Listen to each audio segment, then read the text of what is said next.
Mapagpalang araw sa ating lahat. Ito na naman tayo. At gagawa tayo ngayon ng content para sa mga gustong mag-try ng shooting. Lalo na sa mga bago pa lang magta-try at gustong masubukan ng shooting or sport shooting. So ang topic natin for today is tungkol sa dominant eye or cross-eye dominant. Bakit nga ba natin pag-uusapan ang tungkol sa dominant eye? Well, importanteng malaman natin guys kung nasaan ang ating dominant eye bago tayo mag-try ng shooting, at nang sa ganun isa malalaman natin kung saan yung ating malinaw na paningin or pinaka-sharp na paningin ng ating mata, at nang sa ganun is hindi tayo mahirapan pag tayo ay nag-aim o sumipat ng target. So paano natin malalaman kung nasaan ang ating dominant eye? Simple lang po. Kailangan sigurado lang tayo kung nasaan ang ating strong hand. May mga tao kasing kaliwete, meron ding kanan. So sa akin, dahil ako ay kanan, kukuha lang tayo ng lapis. Kung walang lapis, gamitin natin ang ating hintuturo. Malalaman natin kung nasaan ang ating dominant eye sa pamamagitan ng pagturo sa object gamit ang lapis na ito or ating hintuturo. So dahil ako ay kanan ang aking panghawak sa lapis na ito, and subukan kong ituro ang lens ng aking camera. Hawak ang lapis nito sa kanan. Ituturo ko ang lens ng aking camera. Ayun. Naituro po natin ng maayos ang lens ng ating camera gamit ang lapis na ito. Ngunit pagmasdan yung maigi guys, ang lapis ay nakatapat sa aking kanang mata at hawak ng aking kanang kamay. So, ibig sabihin ang aking dominant eye ay nasa kanan. Advantage dahil magkatugma ang aking strong hand at ang aking dominant eye. So, paano na naman natin masasabing tayo ay cross-eye dominant? Pag sinabing cross-eye dominant, opposite ang iyong dominant eye sa iyong strong hand. Kunwari, ikaw ay kaliwete. Ito ang strong hand mo sa kaliwa. Hawak ang lapis na ito. Subukan mong ituro ang isang object. Gaya itong ginagawa ko. Ituturo ko yung lens ng aking camera. Ayan. Naituro ko ng maayos. Ngunit pagmasdan yung maigi, ang lapis ay nakatapat sa aking kanang mata. Kahit hawak siya ng aking kaliwang kamay. So, ang ibig sabihin, pagka meron kang condition na ganun, is ikaw ay cross-eye dominant. Or for example, kahit ikaw ay kanan, at ang lapis ay kunyari na itapat sa iyong kaliwa, at naitutok mo ng maayos dun sa iyong object, sa target, ikaw ay cross-eye dominant. Sa kaliwa, ang iyong dominant eye, and sa kanan, ang iyong strong hand. Kaya natin pinag-uusapan ang tungkol sa cross-eye dominant and sa dominant eye is para maituro sa inyo kung ano yung mga paraan para ikaw ay makatama ng iyong target kahit ikaw ay cross-eye dominant. So, kunyari, ito yung ating pistol, ang lapis na ito. Bibigyan ko kayo ng example kagaya sa akin at magkatugma ang aking strong hand at aking dominant eye. Susubukan kong i-align ang lapis na ito sa aking dominant eye and sa target. Advantage dahil napakadali ko siyang mai-align sapagkat magkatugma ang aking strong hand at ang aking dominant eye. Napakadali lang sa akin. So, dadako tayo ngayon doon sa cross-eye dominant. For example nga, kagaya kanina, dahil alam na natin ng ating kanang mata ang ating dominant eye, gagawin na lang nating sample. Kunyari na ako ay kaliwete or kayo ay kaliwete at kanan ang inyong dominant eye. So meron kayong cross-eye dominant na condition. So unang paraan para mai-align mo ang iyong baril patungo sa iyong target, kunyari ang ating lens ng camera, first na gagawin or first na technique is kailangan mong itagilid ang iyong ulo sapagkat ikaw ay cross-eye dominant. Kailangan itagilid ang ating ulo. Ang lapis ay hawak ng aking kaliwang kamay dahil kunyari tayo ay kaliwete. Ngunit tayo ay right dominant eye. So, Ayan, nai-align natin ng maayos sa ating dominant eye, ang lapis patungo sa lens ng camera. So, kailangan nating itagilid ang ating ulo. Ayan. Tatagilid natin ganon. Pangalawang technique.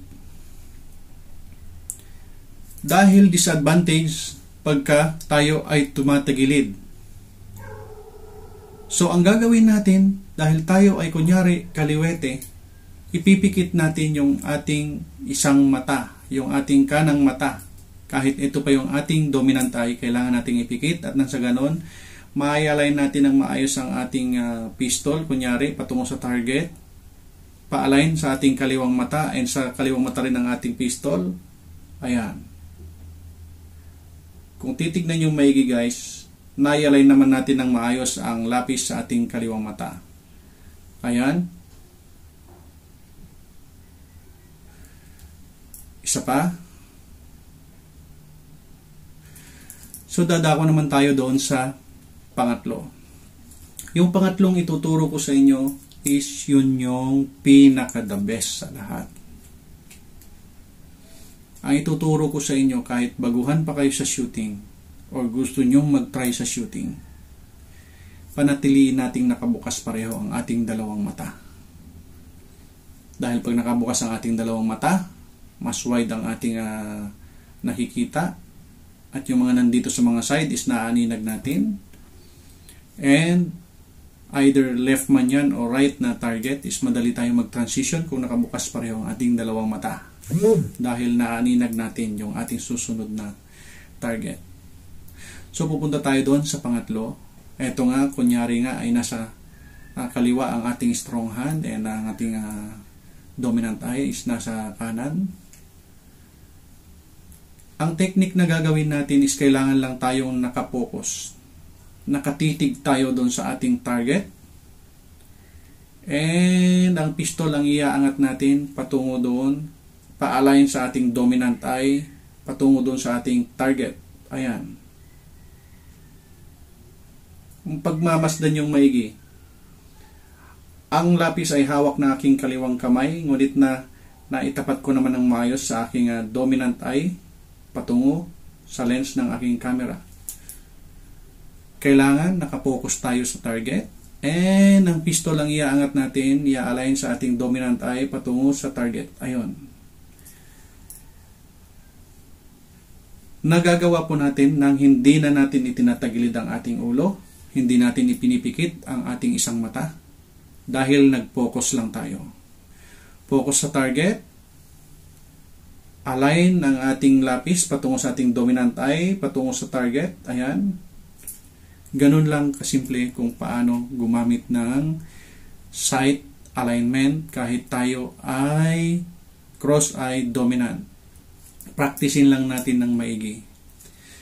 May mga nagtatanong, bakit daw nagdadalawa o naduduling sila pagka parehong nakabukas ang ating mata, pagka nag-sight?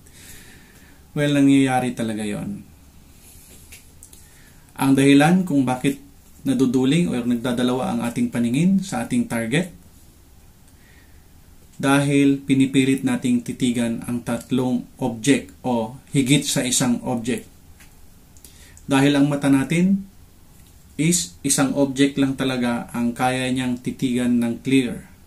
Hindi pwedeng tinitigan mo ang iyong rear sight, front sight, and target, pipilitin mong magiging clear. Hindi man mangyayari yon kahit kailan. So, ang technique para clear o para tatama ka, mag-focus ka sa front sight lang. Meron tayo ditong pistol. Safety check, walang magazine, walang laman yung chamber.